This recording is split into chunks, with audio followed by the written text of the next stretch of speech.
Welcome to Philosophical Entertainment, a podcast where if you're not philosophically entertained, our entertainment is only philosophical. I am Nirakara Vani, your host, and today we're diving into the third and final part of our conversation with the incredible Sophia Elan, also known as Debra Buhring, author of Roar, Savage Self-Love and Self-Respect. If you've been with us for the past couple of episodes involving her, you already know that her journey is nothing short of transformative. She's walked the path from pain to empowerment, from being defined by her traumas to reclaiming her story. But today, we're pushing that exploration even further. I want to start by asking you something. When was the last time you questioned the story you tell yourself? You know, those silent narratives running through your mind. I am this. I can't do that. I've always been like this. It's almost as if we wear these stories like armor, thinking they protect us. But often, they're the very things that limit us. So today, as you listen, I invite you to loosen that armor just a bit. Imagine for a moment what would happen if you let go of all the labels you carry. Your name, your title, even your past. Would you still be you? Even so, who would that be? That's what we're diving into today. This idea that maybe, just maybe, our identities are more fluid than we think. In this conversation, Sophia opens up about how our bodies carry echoes of past trauma, how the simple act of gratitude can shift our entire physiological state, and how the words we use every day can either imprison or set us free. And alongside us, as always, is my co-host, Jerry Pannone. Jerry brings his own insights to the mix, pondering what it means to let go of the ego, and how humor can be a gateway to enlightenment, and also why sometimes the most powerful act we can do is simply surrender. But let's not forget, this journey isn't just about Debra's story or Jerry's reflections or even my own musings. This is about you, the listener. This is about the stories you carry, the identity you've built, and the moments in your life where you've felt stuck, inspired, or transformed. I think you'll find that today's episode isn't just a conversation, it's an invitation to question who you are beneath the surface, to challenge the narratives you've accepted without question, and to see how deeply interconnected we all are in this human experience. As we journey through this final part of our discussion, listen for those moments that make you pause, that make you feel a twinge of discomfort or that spark, a little light in the corner of your mind, because that's where the magic happens. That's where the real transformation begins. So, take a deep breath. Let yourself be here, fully present, whether you're driving, walking, or simply sitting in a quiet room. Know that this time is for you. Let's step into this conversation together with open minds and open hearts as we explore what it truly means to awaken beyond identity, beyond trauma, and beyond the stories that no longer serve us. Are you ready? Let's dive in.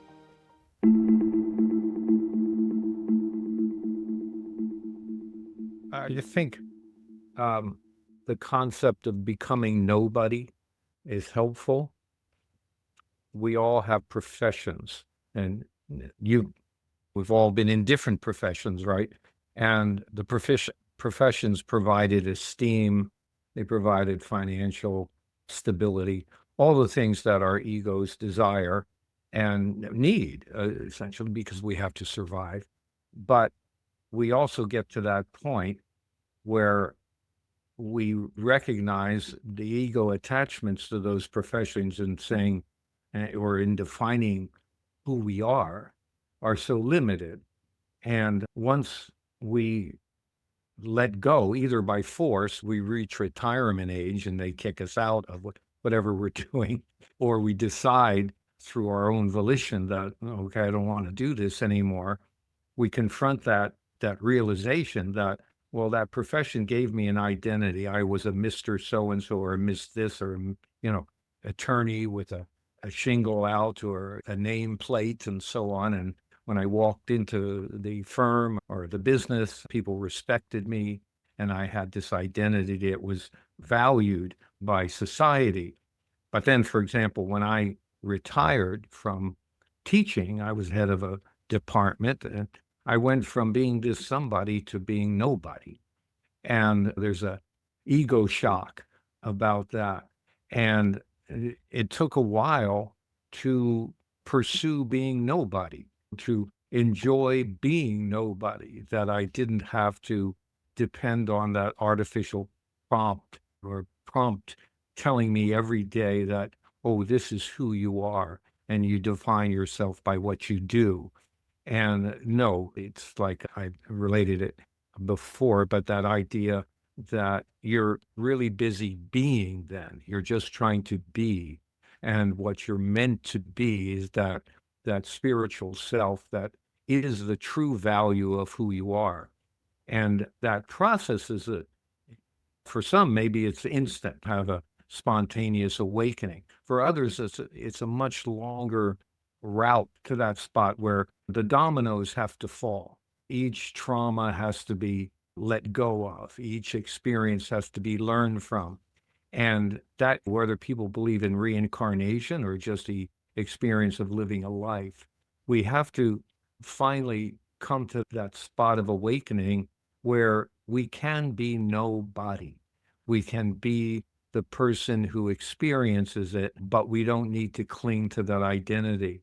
So in giving to others, there doesn't have to be anything we have to give because the giving is happening all the time. There's no doer. The doing is happening, but there is no doer. It's simply happening through us. We become the instrument, but we're not even attached to the instrument anymore. So I think, again, we're saying the same thing in slightly different ways, but it's all part of that beauty of creation, the identification, the individuation of all of us, and the oneness of all of us. So the oneness is, yes, it's the same direction we're all headed. The individuation was that we're born into this personality and we're expressing it, and we have to get to that spot where we're not attached to the personality any longer, only recognizing that that's the vehicle by which this magic, if we want to go back to the term magic, takes place. Deborah, the way you have in your book here, you talk about the empowered consciousness and the way you describe, I guess, the strength that people can have, regardless of if somebody tries to take their life. That message is powerful because hearing the rawness of your story, and what was the feeling that you had as you put those words together? I appreciate the question because it took me a lot of self-reflection to decide, what I wanted to be known as. And the naked part definitely refers to the vulnerability, which I think, from the Latin word, it means to expose a wound. And I need to do that for myself to become self-aware, as well as hopefully give some insights to other people who are hurting, to where we can have a kind of collective healing. I've always viscerally abhorred being a victim or a survivor, because I feel like those terms are passive. They are identifying with the traumatic event, with the perpetrator. They are tethering someone to those incidences. I hate how passive they are. Survivor basically denotes someone who has barely escaped some catastrophe like death, versus conqueror being empowered. To me, it implies, something that is in your history, like conquering a war. So it's a combination of the vulnerability of being raw and exposing the things that I'm not proud of. It's an insight to me for the trauma psyche. I think that was my big thing, both to try to help people who are going through traumas understand why they are an enigma to themselves as well as to others, and then also plea for compassion to others who don't understand why some of us act so irrationally, because the trauma psyche is irrational by definition. It's survival mode. And it's a plea for compassion. With my research, I realized that trauma / chronic stress has such wide-ranging implications. Trauma is a gateway to addictions, to eating disorders, to obesity, to gambling, to drug addictions, to all sorts of things. And so I really wanted to rawly expose myself to try to help people understand and have a little compassion as to why things are the way they are, and then show a pathway to how we could conquer it and truly not identify with those situations, but to be empowered to move past it. So I heard so many people who would be going through, talk therapy for decades, and I would never, ever, ever, introduce myself as a survivor or a victim. I viscerally, truly react so negatively to that. And I feel for the people who are stuck in their trauma because they do identify that way. And I wanted to show a real break. Sharing the story not only helps me with the phrase, memories without emotion is wisdom, so you can kind of dilute the experience as well as show other people that they can truly break free from their past and not be shackled psychologically, physiologically, because I realized that my unresolved traumas were impacting me, emotionally, mentally, physically, behaviorally. I wasn't living the life that I wanted to live, all because I was tethered to that past. And so it was really important to me to conquer that, to get past it. I saw a funny meme. A girl posted one time, if you consider the size of the universe and the amount of weight that just a star has, and even just consider the size of the ocean, I'm technically not drinking that much wine. It made me laugh so hard, but it's just like, you try to dilute this, right, a little bit. But if you change the framing of it, you can go back to that experience, and instead of viewing it as the child who was hurt, you could view it as the oldest version of yourself and appreciate that though it was violent, it was still beautiful. Trauma makes us hyper-focused, narrow. It's like you think a bear is going to attack you, then you're thinking of nothing but that bear. And obviously I'm not talking about a bear in terms of things that happened to me, but to get the perspective, that was really a beautiful framing in terms of the context and moving beyond that. And I think it's the message of hope that we all have that power to events that have happened in our lives, look at them differently, look at the context, look at the learning, look at the messages that we could take away from that. And I think that every experience that we have, as you said, there's a lesson to be learned. There's something to move forward. We're all still here for a reason, and we need to embrace our adversities as opportunities to expand our awareness and to figure out what we need to change going forward. And I think that it's a really empowering message if we can.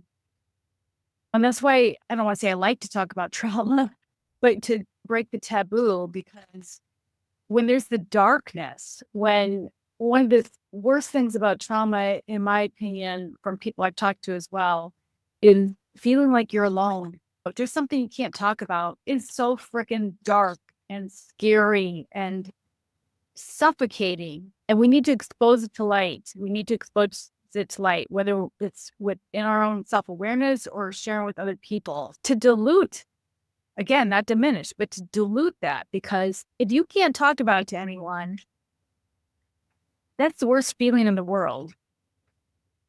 So I'm about to share something with you, and I'm going to try as hard as I can not to laugh.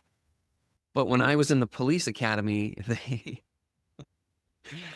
Oh, dang it, I'm already laughing. You I'm did sorry, it. you guys. Have you guys ever... so sorry. Okay, I'm sharing it. Have you guys ever heard of thunderwear? Underwear. In the police academy. Oh my God, I'm Oh, sorry, you wow. guys. I'm not supposed to be laughing. Oh, look, he's in scrubs and but he's secretly carried in his underwear. So it is it is an underwear. That's a good one. It is an underwear gun holster system. Oh my gosh. Okay, so I was struggling to drink the Kool-Aid already when I was in the academy, and I was just trying to do it to get my tuition paid for.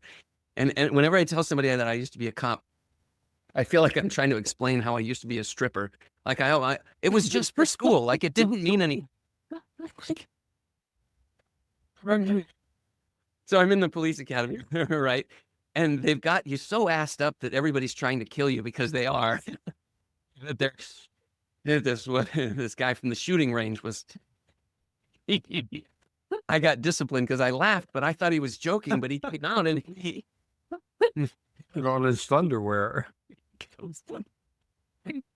Underwear, and he had it on right now. Oh God, I just laughed. I didn't. But it was real. This is real. So if you get yourself so laser focused on trauma or paranoia, oh gosh, you can act so silly. You could be running around with guns in your underwear. Wonder if anybody ever tried to go through a TSA at the airport with underwear on. Oh gosh, they have an excuse for that too, for these like hyper alpha males that need gunderwear or whatever. True. There's that. If it's TSA, it's not gay, shirt, so they can frisk him. Sorry, you said something that just made me think. Yeah, you're right. I've been around people who have been, which is interesting because collectively they all thought it was cool. But there's something to a collective ego versus the individual who can laugh at underwear. But collectively in that environment, those fools are actually running around with guns in their underwear. I love that story. That's wonderful. But it does point out perspective, right? It does point out that if you're in a certain group and you believe in the group, that you'll do all kinds of crazy stuff. And you get convinced to do all of these things because of the conditioning of the group. There's a story about kids, Polynesian kids, and they're taught when they're very young, like 3 years old, some of the creation stories that they believe in. And like the story that the universe is like a turtle, and all types of creation stories that every culture has and teach their young. Well, at the age of 3 or so, the kids don't really believe in it. It's a fantasy. It's like my make-believe friends. And so there's an aspect to it that they would like to believe, but their reality doesn't reinforce it. That what their experience they're having at that age doesn't reinforce it. But if you have authority figures that are constantly telling them this, their parents, the clergy, constantly reinforcing these mythologies, the kid by the age of 6 or 7 believes in them. And I think it was Aristotle who first said, "Give me a child until they're 7, and I'll show you the man." In other words, he can be conditioned up to that age, and he'll believe in these things that you've conditioned him to believe in all his life, unless he confronts things to tell him that this is not true, that this is a myth.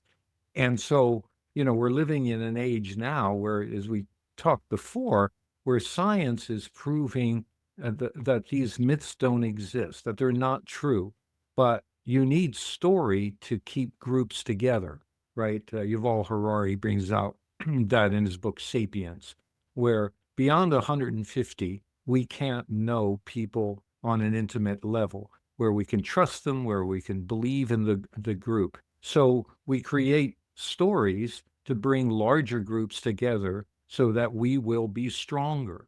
The larger the group, the stronger we are, at least in the age of spears and knives and so on, right? But as that falls away, as we no longer need large groups of people to survive, you just need bigger bombs. Then we don't need these stories as much to believe in, because science is coming in disproving them and allowing us to move forward from the direction of just emotionally feeling something to intellectually understand that these things may not be true. And so we're all moving forward, but how quickly we go, or slowly, if you want to use the metaphors of forward and behind, which at your deepest level, nobody's ahead of or behind anyone else. We're all one, we're all moving in the same direction. But if you cling to that idea, then there are people who believe in the stories so adamantly and fiercely that they're willing to die for the story, and they're willing to die for a myth, right? And we have to let go of those myths before we can see the light. It's coming out, the Plato's cave. People are chained to the wall. They see shadows because of a fire flickering. They think the shadows are the reality until one breaks free and goes into the light and sees that this, is not true. They've been living in this mythological circumstance their whole lives, and they believed that was reality. So I think, the underwear story is wonderful, because you saw through it and could laugh, but the rest actually believed it. You know how many push-ups I had to do for laughing about Thunderwear? So ridiculous. It's just so silly. Why are you laughing, boy? Oh, God. Well, that's the humor, right? I mean, everything has some bit of humor in it. Even tragedy often has some bit of humor if you're looking at it in a particular way from a particular perspective. If you can, zoom out and see, and part of it is this reality that there is no death. If we really hold on to that, which most of the major spiritual teachers have said time and time again for thousands of years, you are moving from one level of awareness to another, from one dimension to another. But we're so clinging to this concept of our body is all that we have. Yeah, this is one life to live, all the metaphors that go along with that, that this is, the only moment you have. On the one side is that it's true. This moment now is the only time you have. On the other, it's this idea that I'm so fearful that fear is driving my motivation, and that if I'm not really careful, I'm going to lose my life, or I'm going to fall into this pit. One thing after the other that convinces us that this life is all we've got. And the idea of Shakespeare saying all the world's a stage, we're actors upon it. We don't take it to the next level to say that when the play is over, I just take off my makeup and I realize I was playing a role. And if we see, like Krishna talking to Arjuna in the Bhagavad Gita, that this is a play, that you're not really killing the life of your cousin in the battle. He's playing his part, you're playing your part. And when it's all over, you wake up to find that nobody's dead. Nobody died in this. And if we can hang on to that a bit, then we can see the humor, which, no matter the tragedy, in an infinite universe, there are infinite things that happen, right? So we can't say, well, okay, murder is the worst thing. Well, murder is within a spectrum, right? Because planets disappear, civilizations go, stars expand, there are planetary systems, and God knows how many civilizations will disappear. And we're looking at a universe, we're not looking at a human life where that narrow-minded, not narrow-minded so much, but narrow perspective based on experience limits our capacity to imagine.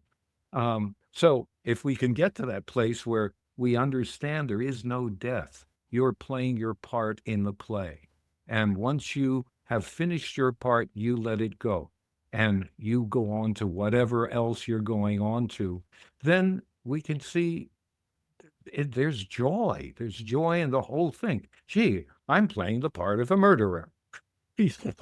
I'm the bad guy. This time around, I'm the bad guy. But next time around, I might be the good guy. And, is seeing this almost absurdity, yet beauty to the whole thing. I mean, is a lion terrible because it kills a gazelle, the beautiful gazelle hopping around on the savannah, and the lion comes along and kills it, and we're saying, oh no, look at that beautiful gazelle. And if it's a baby gazelle, even worse, this lion killed a baby. How horrible. Well, is nature horrible?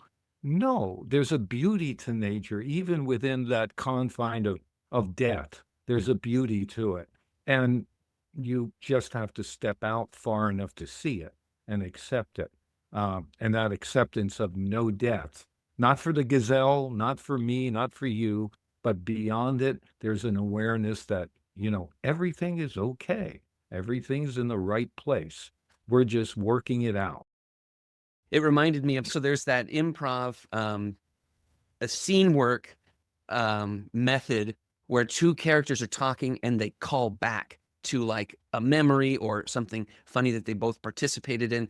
So then they have to clear the stage and they come back and then act out their memory. And then they come back and then they're them remembering it again. Well, Family Guy uses that. And there was that callback scene when they were making fun of online dating, and the two people, they meet up and the guy goes, oh, which one of us is the murderer? And she's like, I don't know.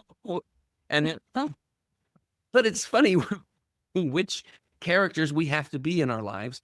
And then if you're the fool that's persisting in your folly and you're actually just really serious about being the murderer, how wild, right? That you can't zoom out. Our stories come out in ways where after you wake up, you can see others who have woken up too. And you can see where and how they were trying to help others around them wake up as well. And that's kind of awesome. It's like when you get a red car and you start looking around, you see everybody else has red cars, and you tune into the red car people. And pregnant women, everybody's pregnant. Yeah.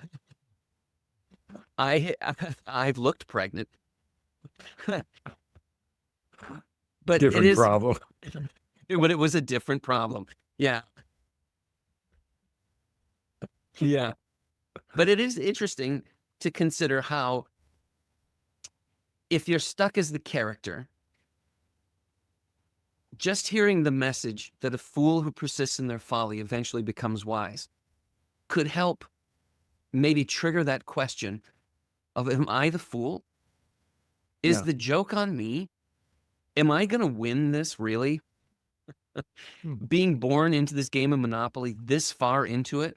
Playing your part and know you're playing the part, to me, is the trick, right? Yeah. To know we're playing a role and we're doing it the best we can.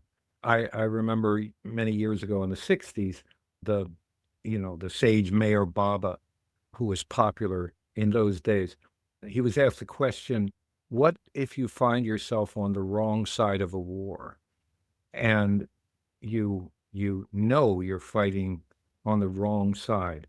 And he said, still do the best job you can. Still do your role, play your role as best as you can play the role. And I was confused by that because I thought, well, shouldn't you try and sabotage things? Shouldn't you try, because you're on the wrong side, try to destroy a tank or whatever? This is the thing. But his message was that this is the role you're playing in this life. And there's a purpose beyond your comprehension. There's a larger purpose, that goes beyond your narrow view of the concept of duality, right and wrong. And if you're awake to that, then you're not trapped by the role you play. You're awake to the role, and that role has a purpose. To me, it's the story of Judas, right? And we've discussed this before. Judas was playing his part. If it wasn't for Judas, where would Jesus be? He had to play his part so that the story could be manifested, so Christianity could be spread around the world, and for Jesus to fulfill that aspect of his part in the play. Well, without Judas, it wouldn't have happened. We condemn Judas as the ultimate traitor, but he was just doing his gig. That that was the part he was supposed to play for a greater good to take place. And I think if we look at our personal problems, like the traumas that we were discussing, getting over those traumas, well, not viewing them so much as obstacles, but as opportunities, that this is something, once we see it, it becomes an opportunity to grow. And of course, some people don't grow out of it for decades or if ever in their lifetime. And it becomes, for some people, even a manipulative device as a victim, right? So you see yourself as a victim, that becomes your modus operandi to do what you think you're supposed to do.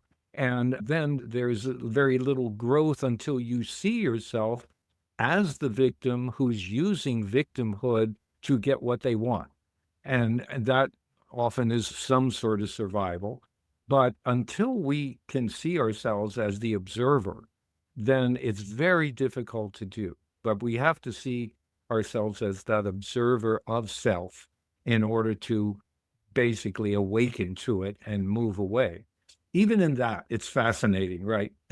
It's a fascinating process to see ourselves go through it and see others go through it, and then to try to help others once we see ourselves having experienced it. Then how do we help others? And that becomes our path, right? And then just not get attached to who responds, but just do our gig, do our part in the play.